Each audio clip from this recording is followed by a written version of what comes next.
በጉጉት የጠበቅነው ብዙ ስንልለት የነበረው የአውሮፓ ቻምፒዮንስ ሊግ የዋንጫ ጨዋታ በፓሪስ ሰን ዠርማንና በአርሰናል መካከል የሚደረገው ዛሬ ነው።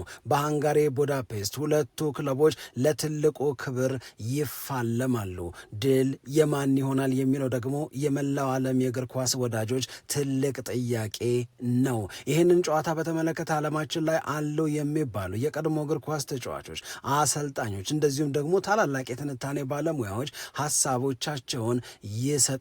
ከነዚህ ሐሳብ ሰጪዎች መካከል አንደኛው ዕውቁ እና ተወዳጁ ጋብርኤል ማርኮቲ ነው። ጋብርኤል ማርኮቲ ዛሬ በፒኤስጂ እና በአርሰናል መካከል በሚደረገው ጨዋታ ያልተጠበቀውን ለማየት ጠብቁ የሚል ርዕስ ሰጥቶ ጽሑፉን አስነብቧል። ጋብርኤል ማርኮቲ ይህንን ሲል ምን ለማለት ፈልጎ ነው የሚለውን በዚህ ፕሮግራም ላይ ለማንሳት ጥረት እናደርጋለን። ደግሞም ለፓሪስ ሰን ዠርማን ለአርሰናልም ከተጫዋቾች ጉዳት አንጻር ትልልቅ የምስራች ዜናዎች ተሰምተዋል። አርቴታም ሉዊስ ኤንሪኬም ያረጋገጡት ነው ይሄ ዜና።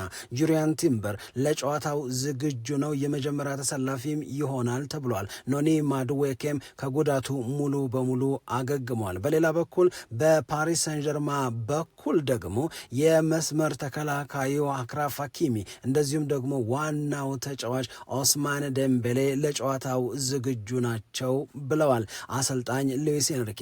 አርቴታ ስለሰጠው አስተያየት የሉዊስ ኤንሪኬን ምላሽም ይዘናል። አርቴታ ዛሬ የቻምፒዮንስ ሊግ ዋንጫ አሸናፊ ተብለን እንጠራለን ብሏል። እንደዚሁም ደግሞ ሉዊስ ኤንሪኬ ምሽት የምናየው ይሆናል የሚል ምላሽን ሰጥቷል። በጣም የሚያጓጓ ጨዋታ ነው በሁለቱ ክለቦች መካከል የሚደረገው። የዝውውር መስኮቱ ከመከፈቱ አስቀድሞ ትልልቆቹ ክለቦች ለትልልቅ ተጫዋቾች ዝውውር ደፋ ቀና ማለታቸውን ቀጥለዋል። የማንቸስተር ዩናይትድ ትልልቅ የስራ ኃላፊዎች ጉዞ ወደ ጣሊያን አድርገዋል። ይሄ ጉዟቸው በዋናነት ቶናሊን የማንቸስተር ዩናይትድ ተጫዋች ለማድረግ የታለመ ነው የሚሉ አሉ። ነገር ግን በሌላ በኩል ከማንቸስተር ዩናይትድ የሚወጡ ተጫዋቾችን መግዛት ከሚፈልጉ ክለቦች ጋራም የሚደረግ ድርድር ይኖራል። የኤደርሰንን ዝውውር ማጠናቀቅም የጉዞ አካል ሊሆን ይችላል የሚል ግምት ተሰጥቷል። ማንቸስተር ዩናይትድ በተጫዋቾች ዝውውር ዘንድሮ የክለቡን ደጋፊዎች በበለጠ ተስፋ ውስጥ የሚከት ለትልቅ ውጤት እንዲዘጋጁ የሚያደርግ ተሳትፎን ያደርጋል። አሁንም በክለቡ ባለስልጣናት በተደጋጋሚ የሚነገር ነገር ነው። ከወዲሁ የተጀመረው እንቅስቃሴ የሚሉትን ሊኖሩ ነው ዩናይትዶች የሚያስብል ሆኗል። ስለ አዲሱ ተጫዋች ስለ ኤደርሰንም ልናነሳ የሚገባቸው ጥቂት ነጥቦች ይኖራሉ። ይህንንም ወደ እናንተ እናደርሳለን። ሰላም ጤና ይስጥልን፣ እንደምናላችሁ የተከበራችሁና የተወደዳችሁ የሸገር ስፖርት ዊዝ አበበ ግደይ የዩቲዩብ ቻናል ቤተሰቦቻችን በያላችሁበት እጅግ አስደሳች ጊዜን እያሳለፋችሁ እንደሆነ ተስፋ እናደርጋለን። መልካሙን ሁሉ ለእናንተ እንመኛለን። ታዲያ ይህንን ሸገር ስፖርት ዊዝ አበበ ግደይ የሚለውን የእኛን የዩቲዩብ ቻናል ሰብስክራይብ አድርጉ፣ የደውል ምልክቱን ተጫኑት፣ ሊንኩን ለሌሎች አጋሩና በተከታዮች ቁጥር እንድንበዛ የምንሰራቸው ፕሮግራሞችም ብዙ ሰዎች ጋር መድረስ እንዲችል ማገዛችሁን ቀጥሉ። እስካሁን ላበረታችሁን አቅም፣ ጉልበት፣ ድጋፍ ለሰጣችሁን በሙሉ የላቀ ምስጋናችን ይድረሳችሁ እንላለን። ከልብም እናመሰግናለን። አንቶኒ ጎርደን በኒውካስል ዩናይትድ በኤቨርተን የምናውቀው ጎበዙ እንግሊዛዊ ተጫዋች ከዚህ በኋላ እስከ 2031 ድረስ የባርሴሎና ተጫዋች ይባላል። የዚህ ተጫዋች ዝውውር ሙሉ በሙሉ ተጠናቋል። የዝውውር መስኮቱ ሲከፈት ባርሴሎና ተጫዋቹን ማስመዝገብ ብቻ ነው የሚቀረው። አሁን በኒውካስል ዩናይትድ እና በባርሴሎና መካከል የዝውውር ክፍያውን በተመለከተ ሙሉ ለሙሉ ስምምነት ላይ ተደርሷል። ከዛም ቀጥሎ ተጫዋቹ የሕክምና ምርመራ አድርጓል። የሕክምና ምርመራውም በውጤት ተጠናቋል፣ አልፏል። ከዛ እንደገና ደግሞ ውሉን በተመለከተ ሳምንታዊ ደሞዙን አስመልክቶ በአንቶኒ ጎርደንና በባርሴሎና ሰዎች መካከል የተደረገው ድርድርም እንደተጠበቀው በስኬት ተጠናቋል። ስለዚህ ባርሴሎና ለክረምት ካሰባቸው ተጫዋቾች የመጀመሪያውን ሙሉ በሙሉ በእጁ አስገብቷል። አንቶኒ ጎርደን የባርሴሎና ተጫዋች ሆኖ ለሚቀጥሉት ተከታታይ 5 ዓመታት በኑ ካምፕ ሲያገለግል እናየዋለን። በሌላ በኩል ባርሴሎና የሁሊያን አልቫሬዝን ዝውውር በተመለከተ ስሙ በተደጋጋሚ እየተነሳ ነው የሚገኘው።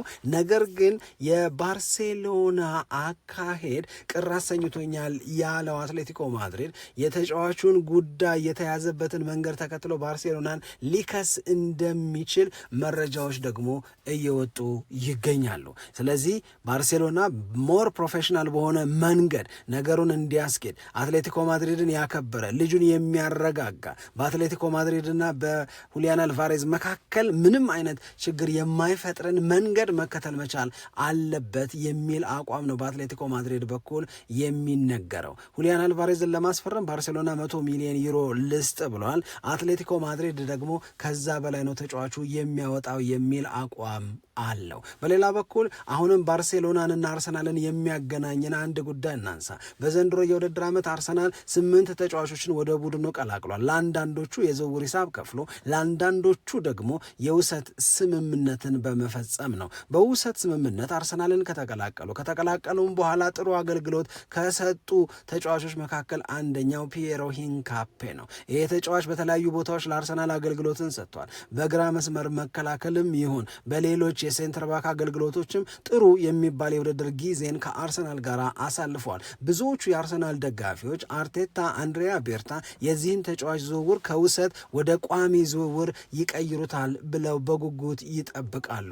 ይሄ በሚሰማበት ጊዜ ባርሴሎና የተጫዋቹን ዝውውር ለማከናወን ፈጥኖም ለመጨረስ ከባየር ሊቨርኩሰን ጋር መነጋገር ስለመጀመሩ ዛሬ የወጡ መረጃዎች ይጠቁማሉ። ስለዚህ ይህንን ተጫዋች ለመውሰድ አርሰናል የምሩን የሚያስብ ከሆነ ከባርሴሎና ጋር የሚደረግን ፉክክር በበላይነት ማጠናቀቅ መቻል አለበት። ሂንካፔን ማሳመን ለሂንካፔ የሚቀርብን ሀሳብ አርሰናል ለማሳመን ብዙ ይቸገራል ተብሎ አይጠበቃም።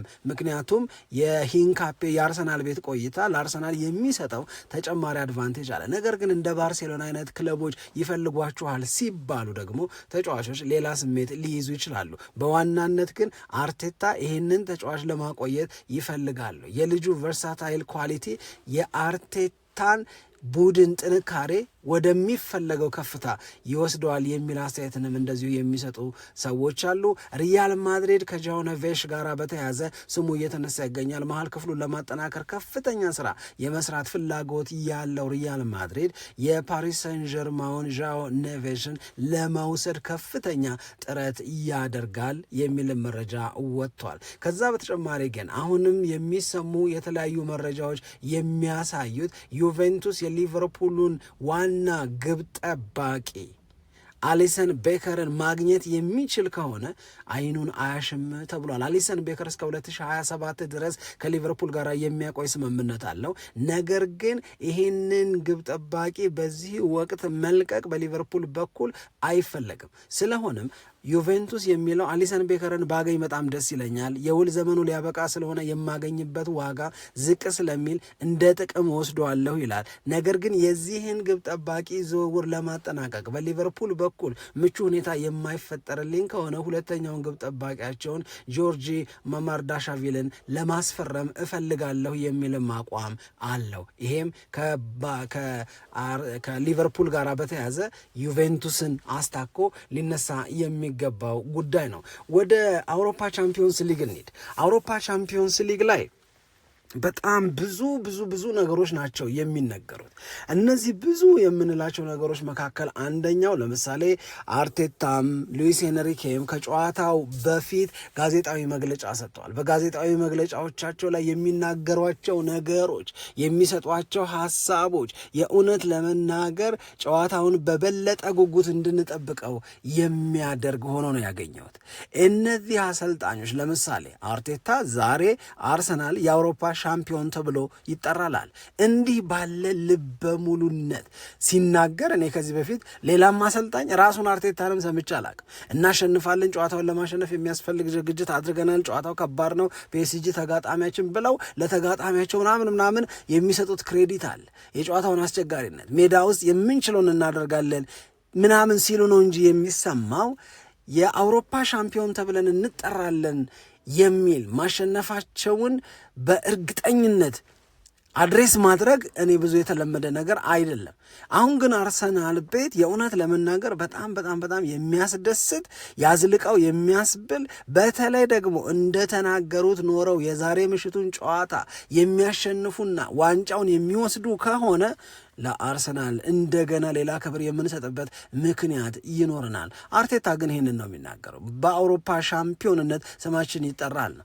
እንደውም ጋዜጠኞቹ ለሉዊስ ኤንሪኬ ሲጠይቁት ሁለት ነገሮችን ያነሱት። በአንድ በኩል አርቴታ እንዲህ ብሏል፣ ለዚህ ምን ትላለህ ነው። በሌላ በኩል ባለፈው የውድድር ዓመት ኢንተር ሚላንን 5-0 አሸንፋችሁ የአውሮፓ ሻምፒዮን ለመሆን ስትሞክሩ አንዱ ሞቲቬት ያደርጋችሁ የነበረው ነገር ለመጀመሪያ ጊዜ የአውሮፓ ቻምፒዮንስ ሊግን ዋንጫ የማሸነፍ ፍላጎት ነው፣ የማሸነፍ ጉጉት ነው።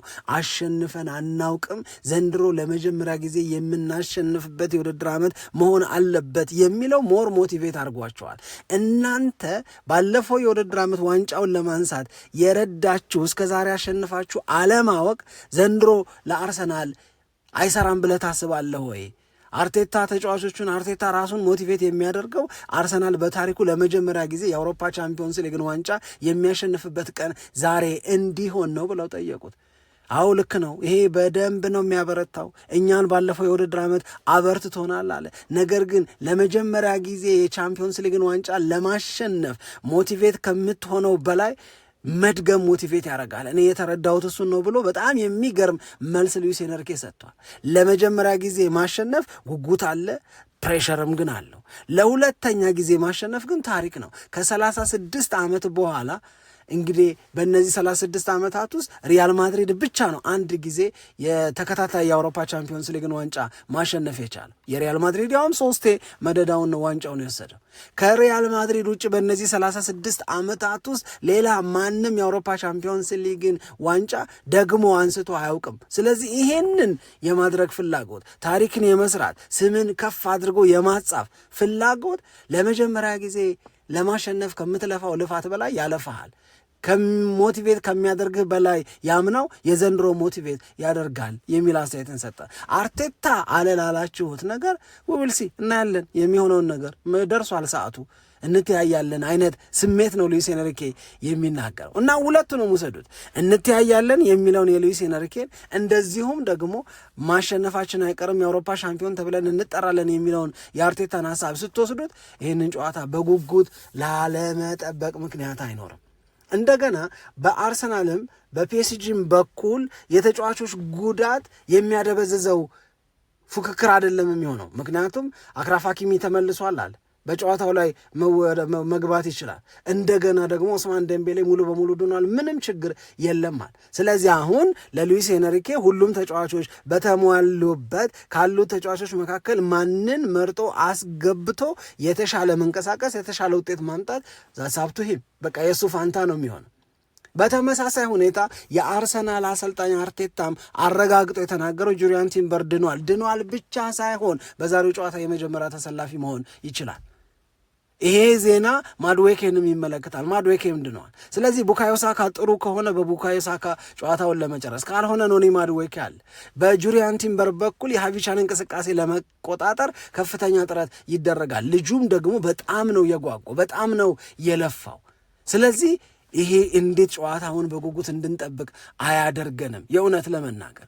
ከዛ ውጪ በአርሰናል ተጫዋቾች መካከል እኔ ፕሬሸር ምናምን ጫና ምናምን የምትሉት ነገር ምንም ስሜት አይሰጠኝም አለ ቡካዮ ሳካ።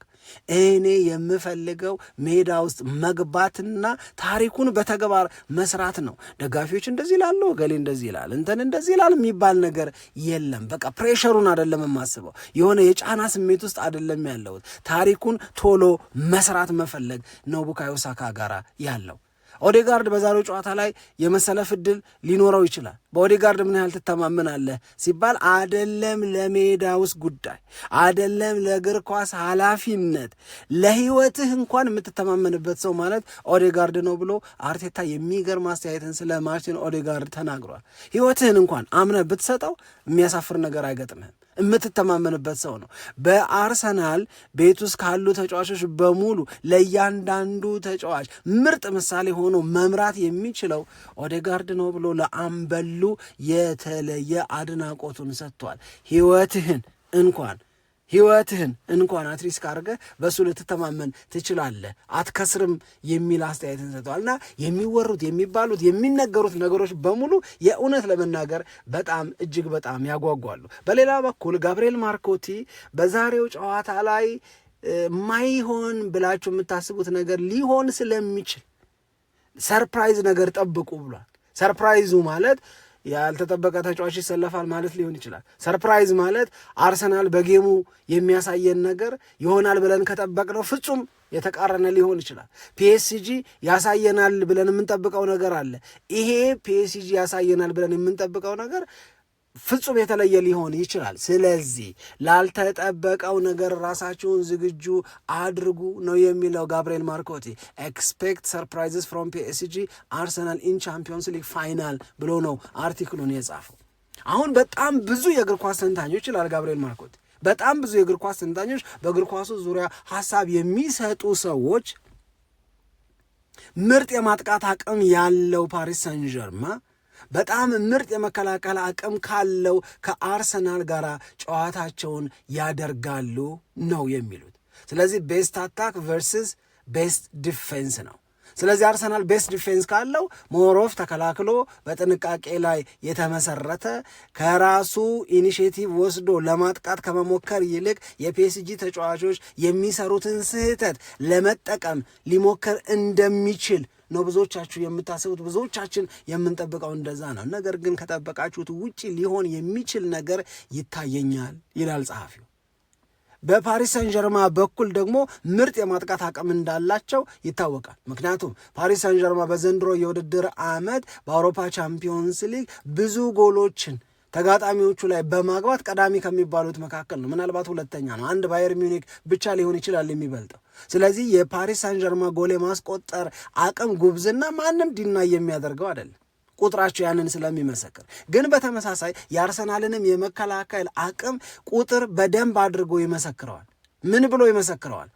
አርሰናል በአንድ ጨዋታ በአማካይ የሚገባበት ግማሽ ጎል እንኳን አይደርስም። እሱ ብቻ አይደለም አርሰናል ላይ የሚደረጉ የግብ ሙከራዎች፣ እሱ ብቻ አይደለም አርሰናል ላይ የሚፈጠሩ የግብ ዕድሎች፣ ኢላማቸውን የጠበቁ ሙከራዎች በቁጥር አነስተኞች ናቸው። በአብዛኞቹ መለኪያዎች፣ በአብዛኞቹ መስፈሪያዎች ከመከላከል ጉብዝና ከመከላከል አቅም ጋር በተያያዘ ስናነሳ አርሰናል ክብሩ ከፍ ያለ ነው። አርሰናል ጉብዝናው ጎልቶ የሚታይ ነው። ይሄንን ማንም ሊክደው ማንም ሊያሳንሰው አይችልም። ምክንያቱም ቁጥሮቹን በግልጽ ማስቀመጥ እንችላለን። ለምሳሌ አርሰናል ላይ በአማካይ በአንድ ጨዋታ የሚቆጠረው ጎል 0.43 ነው። ከዚህ ያነሰ ጎል የሚገባበት ሌላ ቡድን የለም። ስለዚህ አነስተኛ ጎል በማስተናገድ አርሰናል አንደኛ ነው። ኤክስፔክትድ ጎል አርሰናል ላይ ምን ያህል ለግብ የቀረቡ ዕድሎችን ተጋጣሚዎቹ ይፈጥራሉ፣ ምን ያህል ለግብ የቀረቡ አጋጣሚዎችን ይፈጥራሉ የሚለውን ስናነሳ በዚህም በጣም ጥቂት የግብ ዕድል ከሚፈጠርባቸው ክለቦች መካከል አንዱ አርሰናል ነው፣ አንደኛ ነው። አርሰናል ምን ያህል ሙከራ ያስተናግዳል የሚለውን ብንወስድ 9.63 ሙከራ ነው የሚደረግበት በአማካይ በአንድ ጨዋታ። ይሄ ደግሞ የሚያሳየን በቻምፒዮንስ ሊግ ሁለተኛ መሆኑን ነው። አርሰናል ኢላማቸውን የጠበቁ ሙከራዎች ምን ያህል ይደረግበታል የሚለውን ስናነሳ 2.6 ሙከራዎች ፐር 90 ሚኒትስ። ይህም በጣም ትንሽ ሙከራ የሚደረግበት ቡድን ስለሆነ አንደኛ ነው በዚህም። ከዛ በተጨማሪ ግን የተጋጣሚ ቡድን ተጫዋቾች በአርሰናል የግብ ክልል ውስጥ ምን ያህል ኳሶችን ይነካሉ የሚለውም ሲነሳ 19 ኳሶችን አካባቢ ይነካሉ። በዚህ አርሰናል ሶስተኛ ነው። ስለዚህ ይሄ ጉብዝና አለ፣ ይሄ ሀቅ ነው። ይሄንን ቁጥሩን ብቻ አይተን ሳይሆን እስካሁን ድረስ በቻምፒዮንስ ሊግ እስካሁን ድረስ በእንግሊዝ ፕሪሚየር ሊግ እና በሌሎች ውድድሮች አርሰናል ያደረጋቸውን ጨዋታዎች ላየ ሰው የአርሰናልን የመከላከል ጉብዝና እስካሁን ሳይረዳው ቆይቷል ማለት አይደለም። ነገር ግን ደግሞ ሁለት ምሳሌዎችን ማንሳት ይገባል። አንድ ፓሪስ ሰን ዠርማ እንደጠበቅነው ሳይሆን ከጠበቅነው ውጪ ሆኖ ቀርቦ ሊያስደንቀን ይችላል የሚለው የጋብርኤል ማርኮቲ ሐሳብ የሚመጣው ከባየር ሚዩኒክ ጋር በተደረገው ጨዋታ 5-4 ሲያሸንፍ ፓርክ ደ ፍራንስ ላይ እንዴት ያለውን ፒኤስጂን አየን። ከዛ 6 ቀን ቆይቶ በአሊያንዝ አሬና ደግሞ ሲጫወት ኦስማን ዴምቤሌ ቀድሞ አገባ። ከዛ በኋላ እንዴት እንደቆለፈው፣ እንዴት እንደዘጋው፣ እንዴት የባየር ሚዩኒክን እንቅስቃሴ የጨዋታውን አጠቃላይ ፍጥነት እንዴት እንደተቆጣጠረው ስናይ በእነዚህ 6 ቀናት ውስጥ ፍጹም የተቃረኑ ሁለት የተለያዩ መልኮችን ማሳየት ችሏል። በሁለቱም ውጤታማ ነው። በማጥቃቱም አሸንፏል። በመከላከል እና የጨዋታውን አጠቃላይ ነገር በመቆጣጠርም ውጤታማ ሆኖ ነው ለዛሬው የፍጻሜ ጨዋታ የደረሰው። ፒኤስጂ ዛሬስ ምን ያሳያል? ምንም ነገር ሊያሳይ ይችላል። ተለዋዋጭ ነገር አለው። እንደውም እሱ የሚለው ምንድን ነው? ፍሌክሲቢሊቲን በተመለከተ አርቴታንም ሉዊስ ኤንሪኬንም ማድነቅ፣ እነዚህ ሰዎች ለዚህ ያላቸውን አቅም መረዳት እና ዋጋና ቦታ መስጠት የግድ ነው ይላል።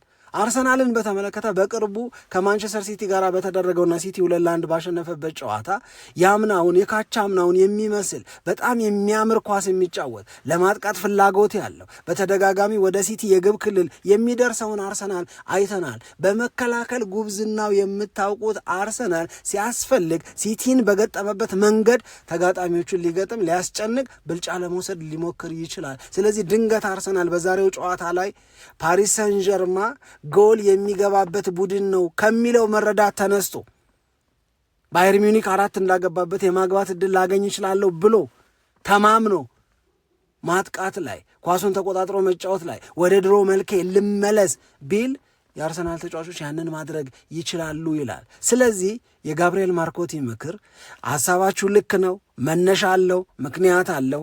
ቤስት ዲፌንስ ቨርስስ ቤስት አታክ ነው የሚጫወቱት፣ ምንም ጥያቄ የለውም። ሁለቱም የየራሳቸውን የዘንድሮ የውድድር ዓመት ዋና ዋና መለያ ይዘው ይመጣሉ ብላችሁ ማሰባችሁ ልክ ነው፣ መነሻችሁንም እረዳዋለሁ። ነገር ግን ይላል ያልተጠበቀውንም ጠብቁ ይላል። እኔ ይህንን ምክር ብትወስዱት ደስ ይለኛል። በነገራችን ላይ ሄነሪ መልእክት ይጽፋል፣ እነ ቡካዮ ሳካን ያበረታታል። ቬንገር ደወሉልህ ቬንገርን አወራቸው ሲባል ነው፣ በቀጥታ አላወራቸውም፣ ሀሳባቸውን ግን ሰምቻለሁ ብሏል አርቴታ። ምክንያቱም የቬንገር ባህሪ ይታወቃል፣ እንዲህ ዘው ብሎ ጥልቅ ብሎ የመግባት ፍላጎት የሌለው ሰው ነው። ይሄንን አጠንቅቄ አውቃለሁ። ስለዚህ በቀጥታ ኮሚኒኬት ያላረገኝ ለዛ እንደሆነ ይገባኛል ብለዋል። ብቻ በጣም ብዙ የአርሰናል የቀድሞ ተጫዋቾች እያናገሩኝ ነው፣ እያወሩኝ ነው፣ ስሜታቸውን እና ከቡድኑ ጎን መሆናቸውን እየነገሩኝ ነው ብለዋል አርቴታ። አሁን ወደ ማንቼ ጉዳይ እንሄድ። ማንቸስተር ዩናይትድ በሚቀጥለው የውድድር ዓመት አምሮባቸው ከምናያቸው ክለቦች መካከል አንዱ የመሆን እድሉ በጣም ሰፊ ነው። ምክንያቱም አሁን የማንቸስተር ዩናይትድ ሰዎች ቁም ነገር እየሰሩ ይገኛሉ። የኤደርሰንን ዝውውር ወይ በዚህ ሳምንት መጨረሻ ነገም ከነገ ወዲያም ድረስ ያጠናቀቃሉ፣ ካልሆነም በሚቀጥለው ሳምንት ይጠናቀቃል። ይህንን እነ ፋብሪዚዮ ሮማኖ እነ ዴቪድ ኦርንስቲያን ጭምር አረጋግጠው እየነገሩ ነው። ለነገሩ ስካይ ስፖርትስም ቢቢሲም እንደዚሁም ደግሞ የኤስፒኤን እና ሌሎችም ማንቸስተር ዩናይትድ በጣም በቅርቡ የኤደርሰንን ዝውውር ያጠናቅቃል ነው። ለዚህ ተጫዋች የሚከፈለው ክፍያና ከተጫዋቹ የሚገኘውን አገልግሎት በተመለከተ ማንቸስተር ዩናይትድ የመጀመሪያ የዝውውር ስኬቱ አድናቆት ሊሰጠው የሚገባ ነው ይላሉ። ሁኔታዎችን በደንብ ነው የመረመረው። ኤደርሰንን መፈለግ የጀመረው ዘንድሮ አይደለም። በኤደርሰን ውስጥ ያለው መሀል ክፍልን የማጠናከር ብቻ ሳይሆን ለአሰልጣኙ ለማይክል ካሪክ የሚሰጠው አማራጭ በጣም ሰፊ ነው።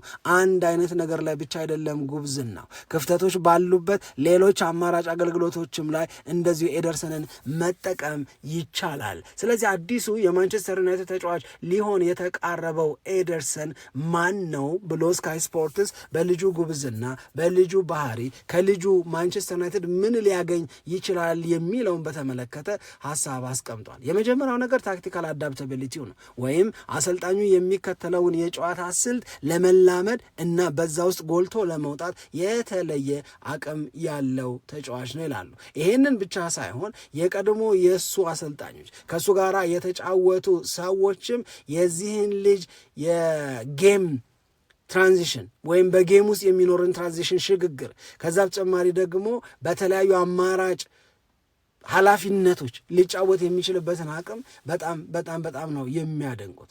ለምሳሌ አንደኛው ነገር ቤስት እንትን አለው ነው ይሄ ዲፌንሲቭ የሆኑን እንደ ካዚሜሮ አይነት ነገር ከእሱ አትጠብቁ። ብዙም ያን ነገር ላታገኙ ትችላላችሁ። ነገር ግን በአጭር ስፔስ ውስጥ ተአምር ሊሰራ ከሚችሉ ተጫዋቾች መካከል አንዱ ኤደርሰን ነው ብለው በእርግጠኝነት ይናገራሉ። ስለዚህ ማንቸስተር ዩናይትድ ውስጥ የዚህን ተጫዋች አገልግሎት በተመለከተ ደጋፊዎችም አሰልጣኙም ሊጠብቁ የሚችሉት በተለያዩ ሚናዎች ትልልቅ አገልግሎቶችን ሊሰጥ እንደሚችል የተለያዩ ስታይል ኦፍ ፕሌዮች እንዳሉት ይናገራሉ እና በአጠቃላይ ኦልራውንደር ነው። ይሄ ምንድነው ሁለገብ ብለው ሊጠሩት የሚችሉ ተጫዋች ነው። ታክለርም ነው ፓሰርም ነው የሚል አስተያየትን ነው እነሱ የሚሰጡትና ኤደርሰን ማንቸስተር ዩናይትድን የሚቀላቀልበት ዋጋም የሚቀላቀልበት ምክንያትም ለማንቸስተር ዩናይትድ የሚሰጠው አገልግሎትን በጉጉት እየተጠበቀ ነው። የእግር ኳስ ተንታኞች ለማንቸስተር ዩናይትድ ከዚህ ዝውውር ጋር በተያያዘ ትልቅ ማርክ እየሰጡ ነው። ማንቸስተር ዩናይትድ ግን እዛ ጋር አያበቃም። ይልቁንም ተጫዋቾችን ለማስፈረም የሚሸኛቸውንም ተጫዋቾች ጉዳይ ለማጠናቀቅ እንዲረዳው ወደ ጣሊያን ኦፊሻሎቹን ወይም ባለስልጣናቱን ልኳል፣ በረዋል። እዛ የሄዱበት ዋነኛው ምክንያት ቶናሊ ነው ተብሏል። ቶናሊ ለምን ሆነ ሲባል ቶናሊ ወኪሉ የሚገኘው ጣሊያን ነው። ስለዚህ የቶናሊ ወኪልና የማንቸስተር ዩናይትድ ባለስልጣናት በመጪዎቹ ቀናት በጣም ጠንካራ የሚባል ውይይት ያደርጋሉ። በነገራችን ላይ ራሱ ቶናሊ የማንቸስተር ዩናይትድን ማሊያ የመልበስ በዛው የእንግሊዝ ፕሪሚየር ሊግ የመቆየት ፍላጎት አለው። ምንም እንኳን ወደ ጣሊያን ብንመለስ አይሻልም የሚል ቤተሰባዊ ጉትጎታ እንዳለበት ቢነገርም አሁን ትልቁ ፈተና የሚሆነው ለማንቸስተር ዩናይትድ ቶናሊን የሚፈልገው ብቸኛው ክለብ ማን ዩናይትድ አለመሆኑ የመጀመሪያው፣ ሁለተኛው የማንቸስተር ዩናይትድን እና የሌሎችን ፍላጎት ከግምት ውስጥ ያስገባው ኒውካስል ዩናይትድ ለዚህ ተጫዋች ዝውውር የሚፈልገው ከፍ ያለ ገንዘብ መሆኑ ነው። ምናልባት ፋብሪዚዮ ሮማኖ እና ሌሎችም እንደሚናገሩት የኒውካስል ዩናይትድን አማካይ ቶናሊን ለመውሰድ ማንቸስተር ዩናይትድ እስከ 89 ሚሊዮን ፓውንድ ድረስ መክፈል ይጠበቅበት ይሆናል። ማንቸስተር ዩናይትድ ለዚህ ዝግጁ ነው ወይ? ማንቸስተር ዩናይትድ ይህንን ያህል ገንዘብ ለኒውካስል ዩናይትድ በመክፈል ያምናል ወይ ብለው ደግሞ እነ ፋብሪዞ ሮማኖ መልሰው ይጠይቃሉ። ግን የቶናሊን ፍላጎት እንደዚሁም ደግሞ ከወኪሉ ጋር የሚደረግን ድርድርና የማንቸስተር ዩናይትድን ባለስልጣናት ቁርጠኝነት ያደንቃሉ፣ ያደርጉታል ማንቸስተር ዩናይትዶች ብለውም ደግሞ ያምናሉ። የማንቸስተር ዩናይትድ ዋነኛው ትኩረት በዘንድሮ የክረምት የተጫዋቾች ዝውውር መስኮት መሀል ክፍሉን ማጠናከር አንድ፣ ሁለተኛው ማንቸስተር ዩናይትድ እንዳለፈው የውድድር ዓመት ማለትም አሁን እንደተጠናቀቀው የ2025/26 ጥቂት ጨዋታዎችን ብቻ የሚያደርግ አይደለም። ካራባኦ ካፕ፣ ኤፍኤ ካፕ፣ ፕሪሚየር ሊግና ቻምፒዮንስ ሊግ አሉ። እነዚህን ጨዋታዎች በተሻለ ውጤት ማጠናቀቅ የሚቻለው ስኳዱን ሲያሰፉትም ሲያጠናክሩትም ነው፣ በተለይ መሃል ሜዳውን። ከዛ በተጨማሪ ግን ሌሎች አማራጭ ቦታዎችም ላይ ማንቸስተር ዩናይትድ ራሱን እንደሚያጠናክር የነ ፋብሪዚዮ ሮማኖ መረጃ በደንብ አድርጎ ያመለክታል። ስለዚህ ማንቼ በርትቷል። በእርግጠኝነት ማንቸስተር ዩናይትድ ላይ የሚታየው ብርታት በክለቡ ደጋፊዎች ላይ የበለጠ ተስፋን የበለጠ ጉጉትን የሚያጭር ነው። የመጀመሪያው ዝውውር ኤደርሰን በጣም እየተደነቀ ነው ያለው። የነ ቶናሊ መጨመር የማንቸስተር ዩናይትድን አስፈሪነትና የተፎካካሪነት መጠን ይበልጥ ከፍ ያደርገዋል ተብሎ ይጠበቃል። አሁንም በእርግጠኝነት የምንነግራችሁ ከምሽቱ የቻምፒዮንስ ሊግ ጨዋታ አስቀድሞ በየሰዓቱ የሚወጡ የዝውውር ጉዳዮችንም አካተን ወደ እናንተ ቶሎ ቶሎ እንመጣለን፣ አብረን እንዘልቃለን። ለድጋፋችሁ እናመሰግናለን። አብራችሁንም ስለነበራችሁ ከልብ ነው የምናመሰግነው። ሰብስክራይብ ማድረግ የደውል ምልክቱን መጫንና ሊንኩ ለሌሎች ማጋራትንም አትርሱ እንላለን። ሰላም ለእናንተ ይሁን። ኢትዮጵያ ለዘለዓለም ትኖር።